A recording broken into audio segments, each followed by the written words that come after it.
Rhodri. Is there anything that Lionel Messi is better than you at? It's your opinion. I respect your opinion. Maybe in your opinion Messi is better than me, but in my mind I'm better than him. I do it again. Add it up, bankroll, euro, peso, add it up. I'm just doing me, everything is on me, oh you matter what. Add it up, bankroll, euro, peso, add it up. I'm just doing me, everything is on me, oh you matter what. Told her if it's all me, everything is on me, gon' back it up. Matter what. Told you I'ma do me, why you hating on me? It's not adding up. I do roll like a Mack truck, country heart, I might cop a farm and go act up. Like scars, I was cold hearted, now I'm back up. Keep it real, I do this once a month, I don't rap much. I just hit the money and go stack up. Only buy car cards and get tatted up. All that other bull, it don't matter much. You only climb me, I put the ladders up. No fault, I done doubled up on the workload. I think I fell in love with the bankroll. Pray up, get money, then we lay low. Add it up, bankroll, euro, peso, add it up. I'm just doing me, everything is on me, oh you matter what. Add it up,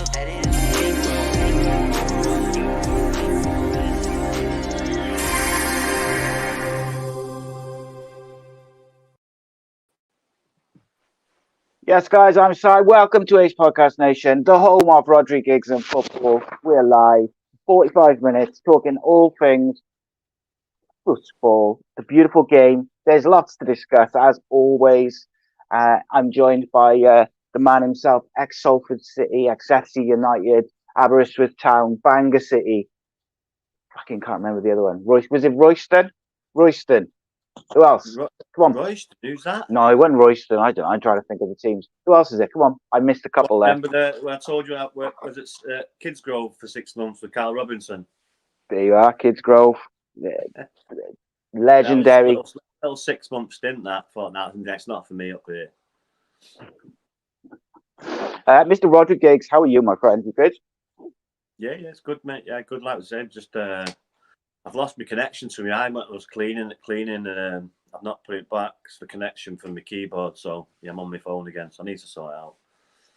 Yeah, I'm on my phone this evening for a change. So there we go. Got all these posh cameras, and we're on our phone. Back to basics. Back to how we started. Boom. That's it, mate. Look, there's loads to discuss. It's going to be an in and out show. I'm doing another show straight after this with journalist Darren Whitcop, where we're going to be talking EFL transfers, Cardiff City transfers specifically. But until then, let's focus on jumping around a few subjects a bit higher up the league pyramid and whatnot. As always, we like to do a little charity league update. Obviously we've got the Super Six and the Fantasy League. There was no Fantasy League this week because of the FA Cup.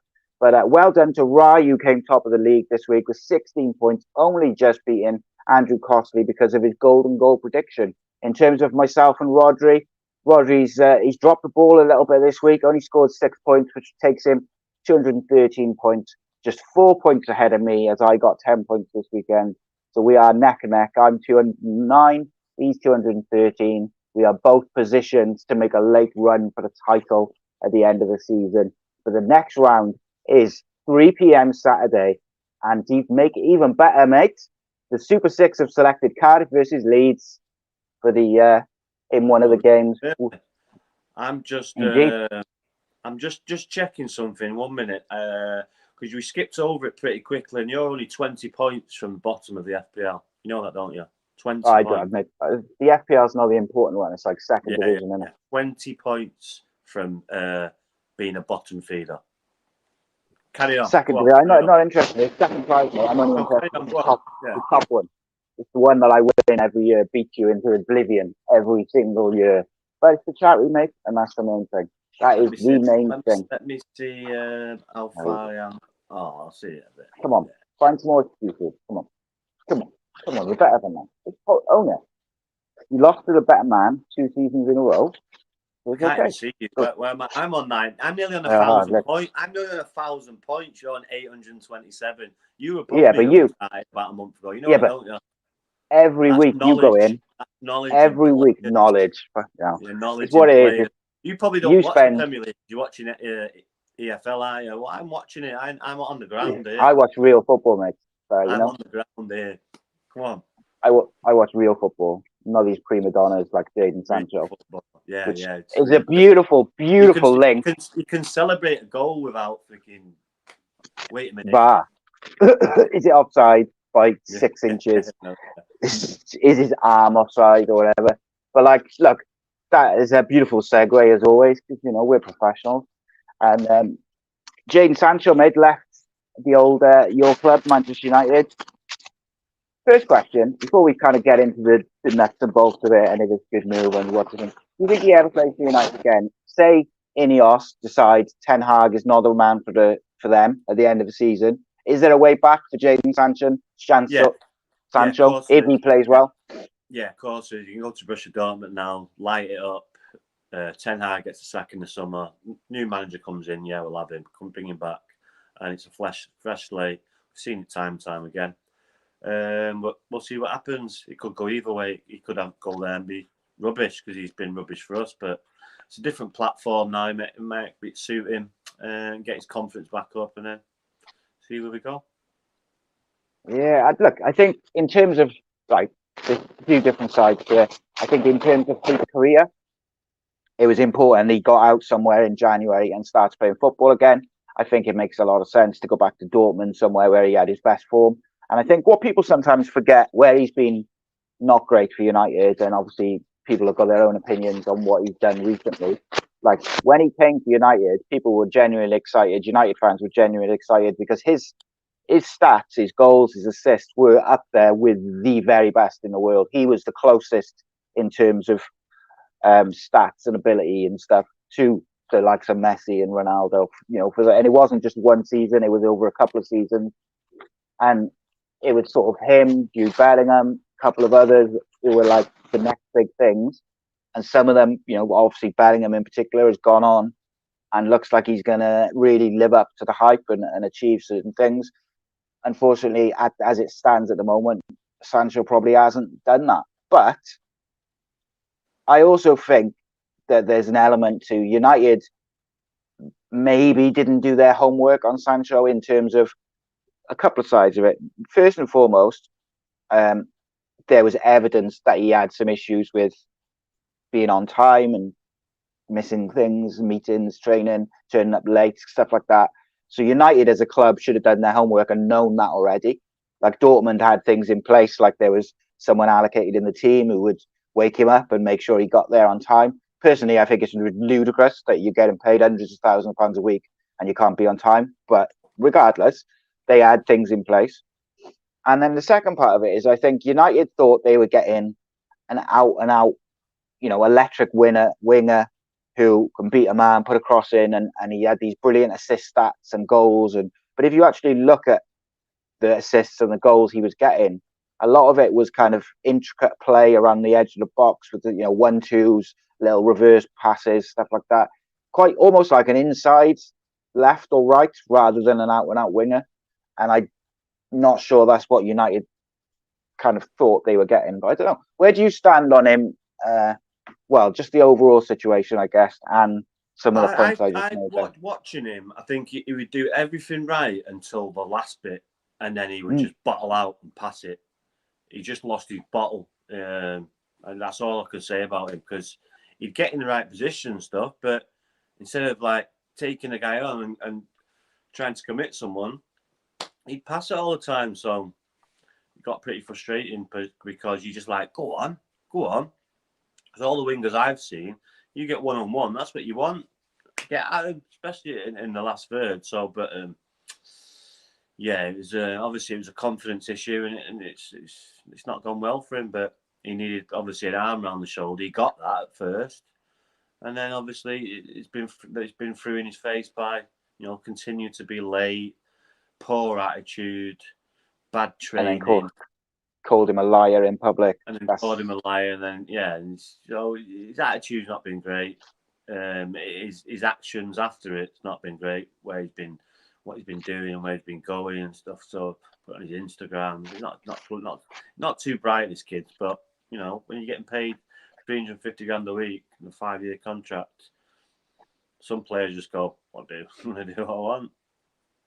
Yeah, it's an interesting one, isn't it? Like players seem to, when their contracts are starting to come up, players start to they find their form, shall we say, and then they get the contract, and maybe that form dips. Like what United.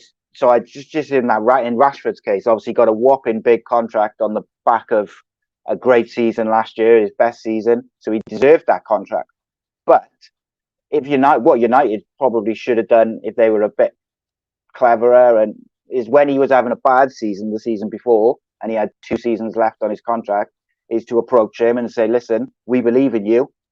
Here's a contract, like 5-year contract. We believe in you. We know you're gonna hit the ground running. We know you're gonna get it right." And then they probably would have saved themselves about 150 grand a week in contract fees. I think sometimes United are not proactive enough with their contracts. You look at like Pogba left on a free. You look at the way De Gea went. It was like willy wonky all the time. Even Martial, mate. The Martial thing is an absolute shambles. So there was all these reports earlier this week that it's no surprise, that is it. It's been a shambles. That's why Sir Jim Radcliffe's come in and took over them decision making, because it's been poor over the last few years, for several years, and just decision after decision been poor. So that hopefully we'll see a change in that, but that's where that comes from the top. Yeah, I agree, and I think as well there's an element of United as some of the highest payers in the league in terms of the players' wages and stuff, but they're not getting the output from those players that should. Because in most leagues, if you go around the world, generally speaking, the teams with the highest wage bills and who spend the most, that'll kind of be the league. Those teams will be at the top. The ones who spend the least will be down the bottom. Generally speaking, there's always exceptions to the rule. But with United, they pay out the most in wages, or certainly up there in wages, but they're not getting the output from the players. And I think they put themselves into a corner in the Woodward era, where they were, when they signed Sanchez and Di Maria and these people, but because they didn't have Champions League, they had to overpay in wages. But when you bring those players in, it brings the whole team's wages up, doesn't it? Because then the next time, if you've got, I don't know, say Sanchez is in the group and he's on 300, 400 grand a week or whatever he was on, and then I don't know, Rashford or whoever, their contract comes up and they're like, well, I've been playing better than him, or my stats are better than him. I want an extra 150 grand in this contract. So they cause problems for themselves. I think with this new regime, I think it looks like they're looking to put things right. What do you think of like the Sancho versus Ten Hag element of it? Because the way I look at it is Ten Hag did everything he could to try and help him, like get his head right, gave him like 6 months off in the season, or I don't know if it was 6 months, but gave him months off in the middle of a season when he was needed in that squad. And it does feel, I think you just used the phrase, he threw it back in his face. And I feel like if I was Ten Hag, that's how I would feel, because not many managers would give a player, several months off mid-season to go and get their head straight and train. And he obviously sorted out the people to train with. And then to come back, not, sharp and motivated and hit the ground running, I think was the first sign that maybe it wasn't going to go right. But then also, like when you look at when Ten Hag criticised him in that post-Arsenal game, he basically just said his attitude wasn't right. He said the same thing about Garnacho. He said, he dropped Rashford for being late from a meeting.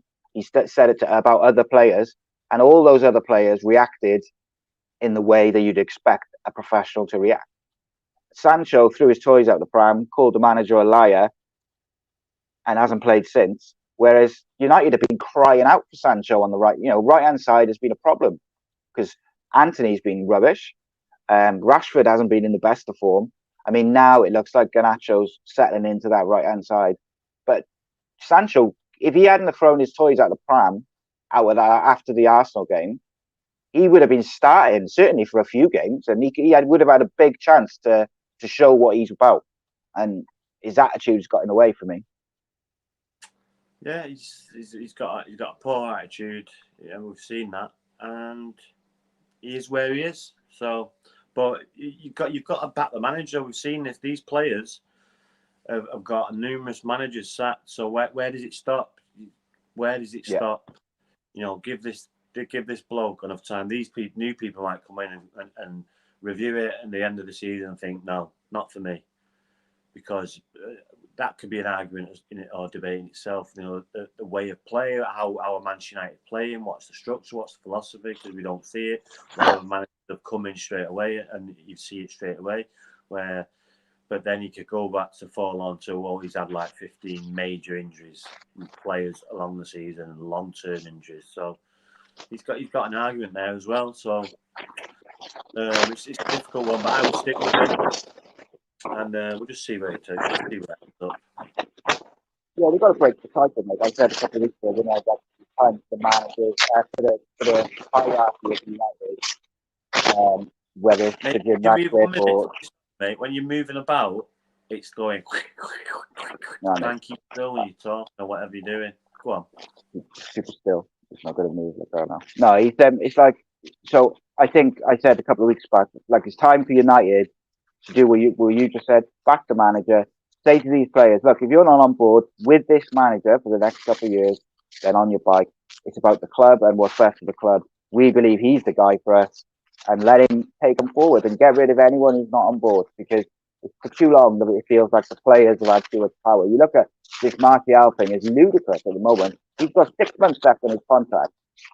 It looked like he was going to Turkey and on loan and then going to sign, but obviously he's out of contract in the summer.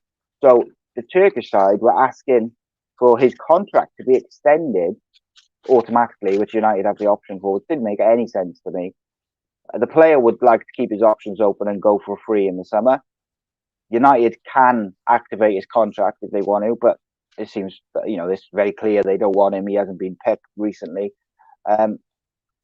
Where would you just get rid anywhere you could with Martial, or would you extend his contract by a year? Yeah, I would have got rid of him a long time ago. He's the means to getting a hit, get him out of my club. Wouldn't extend his contract to try and get money for him? He's a fraud. You can't have something like that. It's one of these is like, yeah, but he's a good player. Yeah, but for what? 4 months of a year? Not even that. Yeah, it made me laugh. Apparently, his agent said he's hoping to get into the French Euro squad in the summer, and I was like, how? Like, how does he think he's gonna? Jesus Christ! Like, he's not even in the squad at the moment because his attitude. The only way he's going to do that is if he gets off. Yeah, he's got to go somewhere and score goals, hasn't he? But I mean, he went on loan to Seville, didn't he, and did nothing. So, yeah, exactly. So yeah. Just lastly on this, just saw that Reese in the comments said, although I don't think Ten Hag should have gone public, it needed to be sorted behind doors. So I read a few pieces around the time, and it said that Sancho being late and his attitude had been brought up to him privately by the coaches, by some senior players.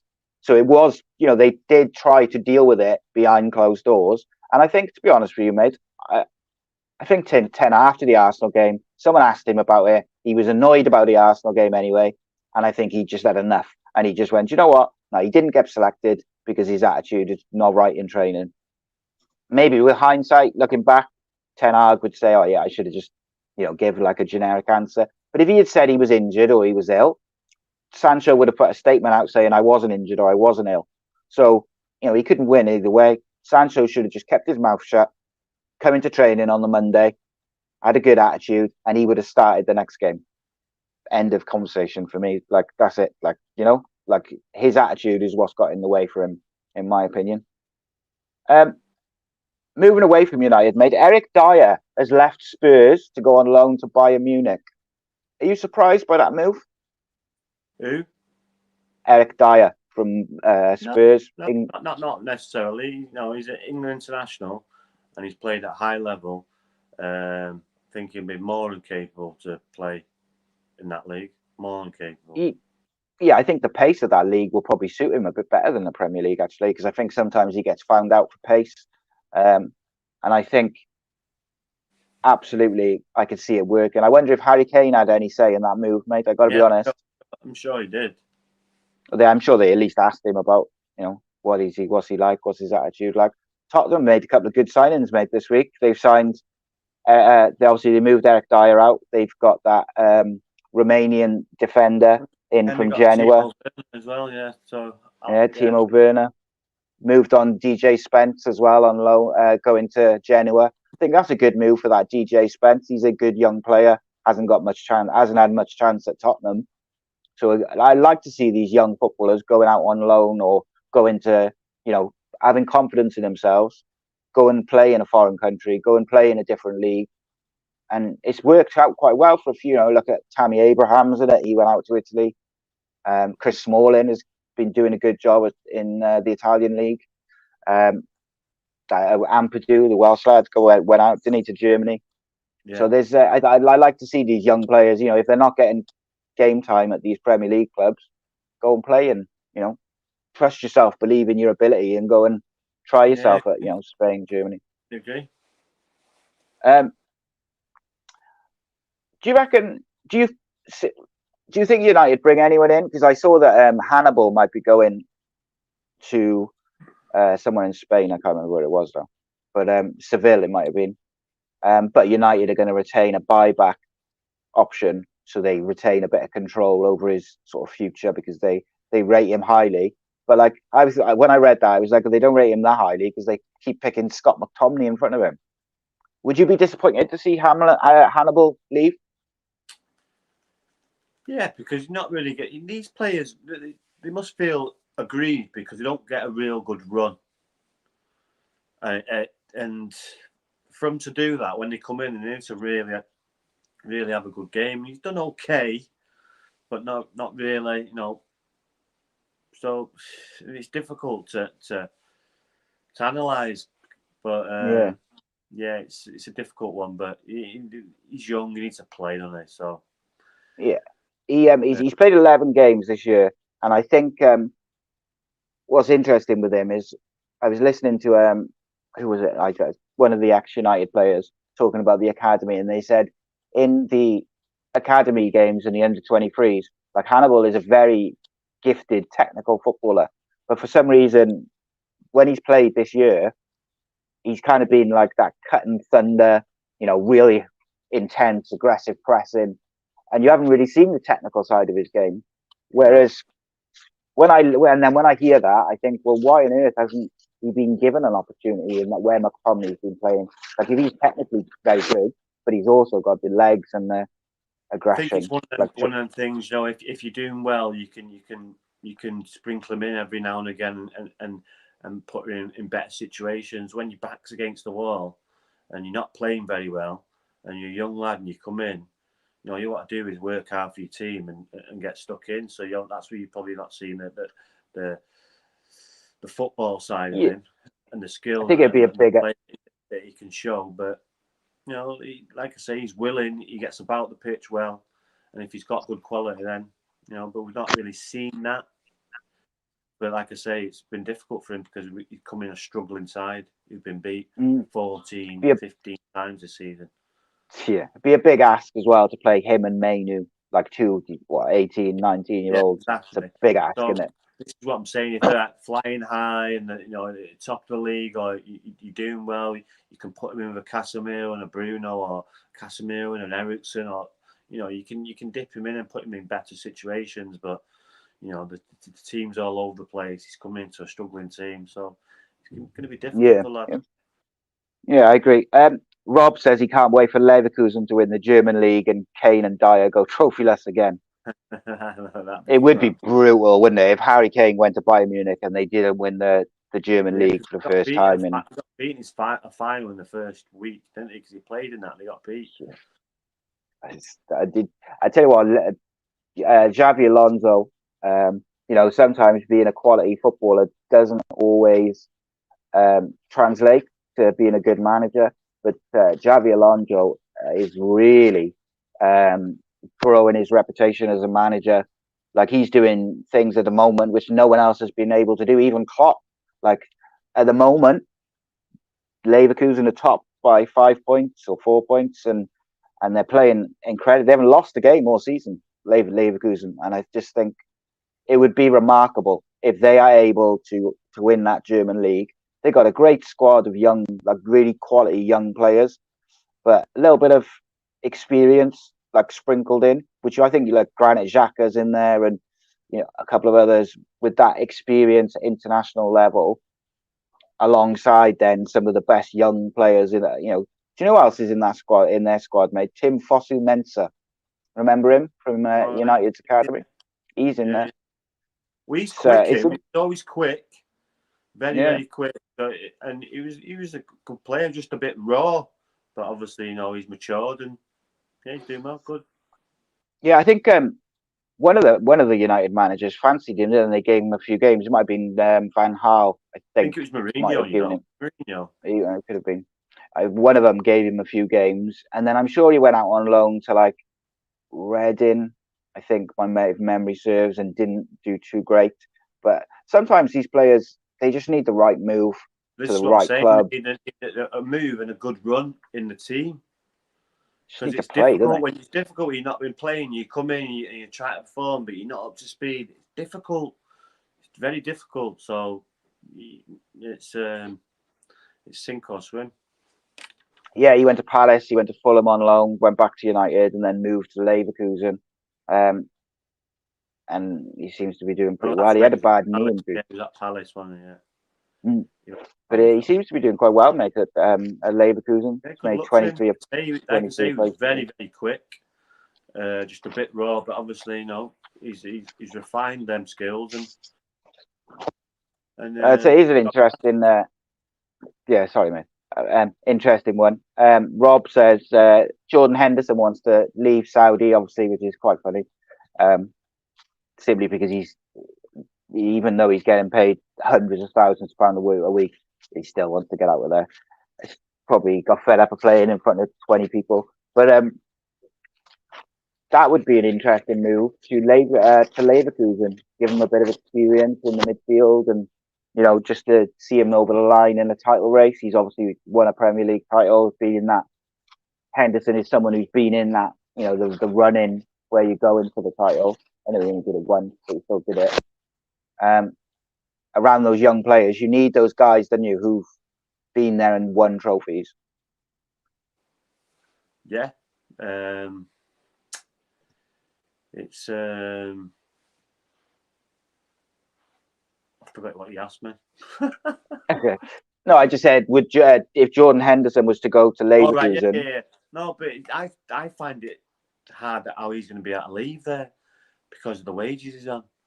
If he's done unreported the wages that he's on, I don't see anyone else in the Premier League team bringing him back. Yeah, but for Bayern Leverkusen, it would be a brilliant signing for him, and that might be the sign that sends him over the line, because he's a very good midfielder for that level. He's experienced, he's won things, so yeah, it'd be a very good signing for him, but I don't see it. So apparently, Jordan Henderson is on £692,000 a week. Yeah. German side. That is a wage, mate, isn't it? That is a wage. You're nearly looking at 3 million. You're nearly looking at 3 million a month. Well, on that note, Cristiano Ronaldo and Karim Benzema are on 3.3 and 3.4 million per week, respectively. It's just outrageous. Look, I know these players get paid a ridiculous amount of money, but 3 million plus a week to play football is outrageous. Good luck to him. Yeah, crack on. Like, if you can get paid that much money, crack on. That's what I say. But it is just unreal. Well, you're talking three figures. You're talking 8 figures, aren't you? A year. It's good dough. Crazy, mate. But I think Ronaldo will probably be the first billionaire footballer, won't he? In terms of just earning in his career, because he's going to earn he's going to earn a hefty amount just from his time in Saudi. let alone all the money he's earned throughout his career. And like I say, good luck to him. I see people criticising these players for going out and playing in Saudi as if they would turn down that amount of money to go and play football in a different country. It's I just find it strange, like jealousy probably a little bit as well.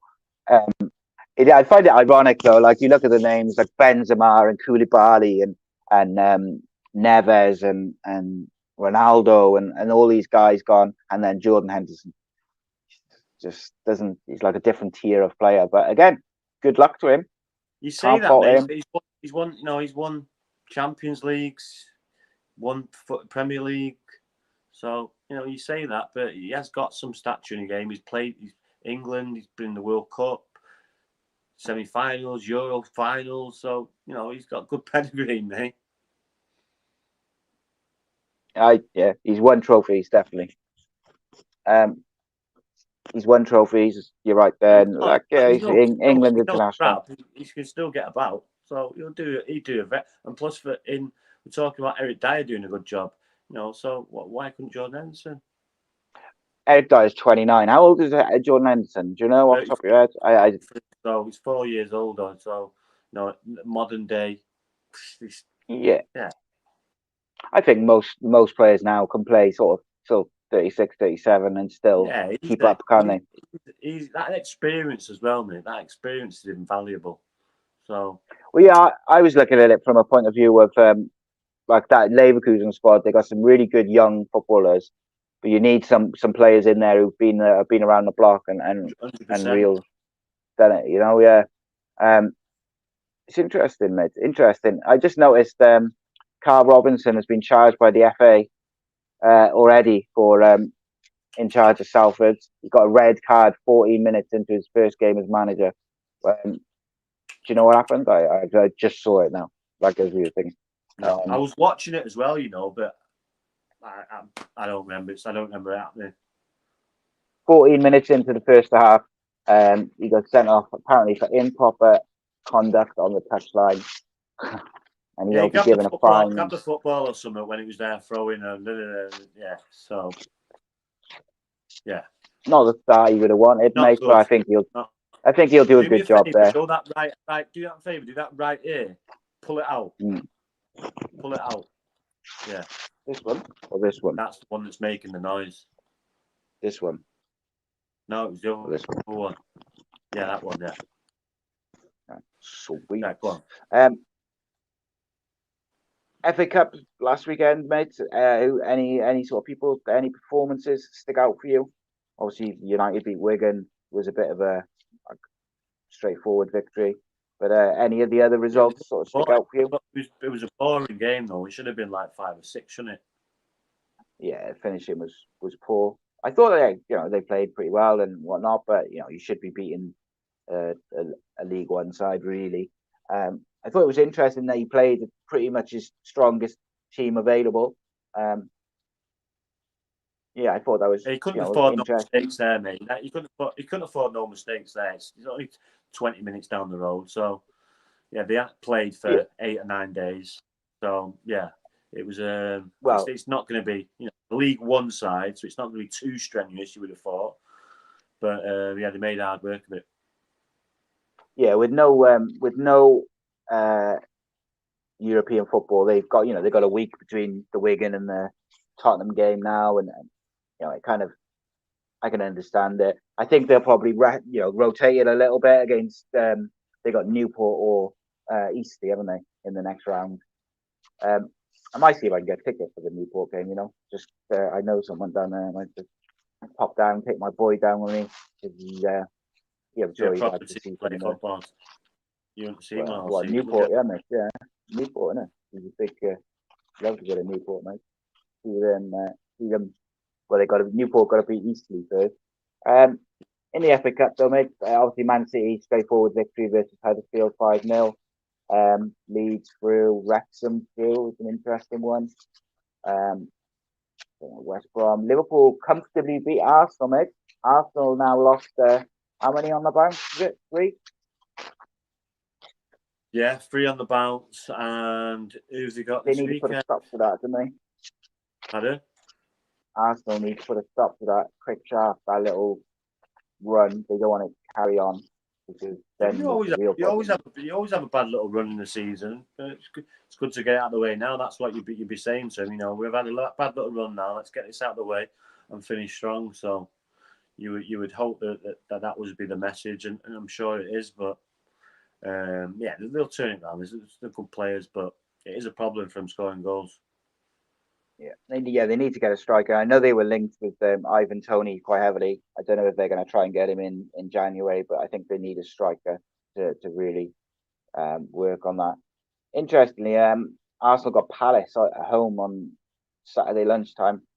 Palace is a tricky one. You never quite know how they're going to turn up. Sometimes they turn up and they look like a real football team, and then other times they just kind of go through the motions and don't look great. But Arsenal can't afford to slip up again on Saturday because then I think their season could be in danger of spiraling a little bit because they've lost 3 of the last 5. They've lost 3 on the bounce now, including the FA Cup game. I think still in the hunt, aren't they? I don't think it is. You know, teams are taking points. 5 points. Yeah, they're 5 points behind Liverpool, but they're in 4th. But what has happened is teams in 5th and 6th have got a bit closer. So Tottenham are just a point behind Arsenal. West Ham are only 5, 6 points behind, and then you've got Brighton and United who are 9 points behind. Like that top 4 could be very different this year by the end of the season. You know, you could have Villa in there, you could have Tottenham in there, West Ham up there. It's very interesting how it's going to progress, mate, I've got to say. Right, just as we sort of look to wrap up, mate, can you when you Super Six set up on your screen, only because I can't get it up on mine. Your sound is proper irritating.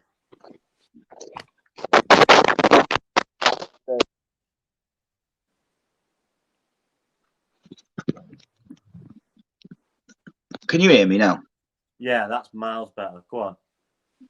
Yeah, can you are you able to get the Super 6 up on your screen? If not, I get it up on mine. Yeah. Go on. I do it on my phone normally, and obviously I'm filming on it, so I can't log into it. No, go on. So Cardiff Leeds is first one. I'm going to go with a 1-1 game there. I think Cardiff will turn up, be solid. What you got? Go on, Cardiff. You're a bottle job, you. It's just realistic, isn't it? Oh, wow. Cardiff, no. Just below the playoffs, playing a playoff team, and you sit on the fence. Oh, no, I didn't sit on the fence. I gave you an exact prediction. What a ball bag. Go on, West Brom, Blackburn. What did you say for Cardiff Leeds? 3-1, the Bluebirds. For Cardiff. Go on, son. Who was it? West Brom and who? West Brom and Blackburn. Ooh, I'll go 2-1 West Brom. I'm going to go 1-0 West Brom.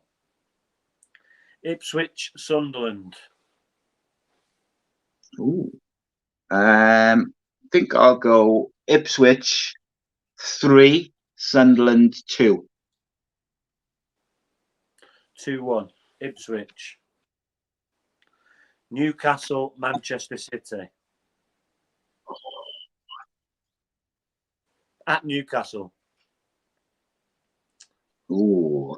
I think I'll go with a 2-1 Newcastle victory there. 2-1 Newcastle victory. Yeah. No. 3-1 City. City. Everton against Villa. Ooh, that's an interesting one indeed. Is it at Everton? Is it? At Goodison Park. Yeah, I'm going to go with 2-1 Villa there. I'm going to go 2-1 Everton. Difficult place to go there, and they've got the tails up. The last one is Manchester United against Spurs. Now this is renowned for a lot of goals. Yeah. Historically, so- this is goals. So it's not going to be a which 0-0. means which means it's definitely going to be 0-0. It's at United, isn't it? Oh yeah, it is at United. Sorry, so I thought it was at Spurs, and there's more goals usually at Spurs, but at United, yeah. It's at United. So I will go with. I'm going to go with 3-2.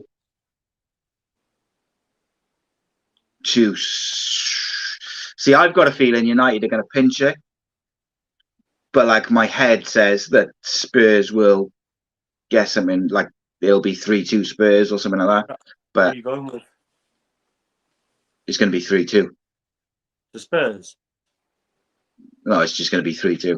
No, I think I got a feeling United are going to. I've gone 4-2, so there we go. Yeah, I think it's going to be 3-2 United, but I think it's going to be. It could go either way. Like I just got a feeling United might pinch it at home. There we go. So they're all logged in.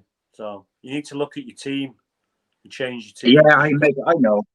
Yeah, I can't be someone associated who's a bottom feeder like that. Come on. I haven't even looked at it, mate. I just always like forget, and I'll have to have a proper look at it. I haven't changed. Nah, no excuses, mate. I'll have a look at it. I promise. Go on it. It takes 2 minutes, 3 minutes, but yeah. I'm a busy man, mate. Bottom. Come on. Very busy man, you know. You've got people like James Maddison and Casemiro playing. Yeah, I probably have. Like 100%. Yeah. I haven't looked at it. Right. I'll have a look at it. I'll have a look at it tonight when I go on my transfer. You should have like 10 transfers. You can change the whole team if you want. Yeah, I'll have a look tonight. When I have my cup of tea before I go to bed, I'll sit down and I will go through it. See if I can have a better week this week. What do you have? Do you just have a cup of tea, or do you have like a bourbon biscuit with it, or custard cream? Funny enough, I like those. I have those Lotus Biscoff biscuits at the moment, which my missus bought for me. God. Oh my god! Which are quite nice. My son bought them the other day. No, not for me. Nice. No. I'm old school, classic. Bourbon, custard cream. Yeah, like a malted milk chocolate one. Yes, nice, mate. Nice. I tell you what is nice biscuit, which I tried the other day, is a white chocolate digestive. That was wicked. I enjoyed that a lot. No. Like that. Beautiful. I like my dark chocolate digestives, me. So. Oof, dark chocolate, acquired taste. That is. Do you like Marmite? No. It's the worst thing that's ever been created, food-wise. It's awful. I don't know how anyone can eat it. Absolutely disgusting.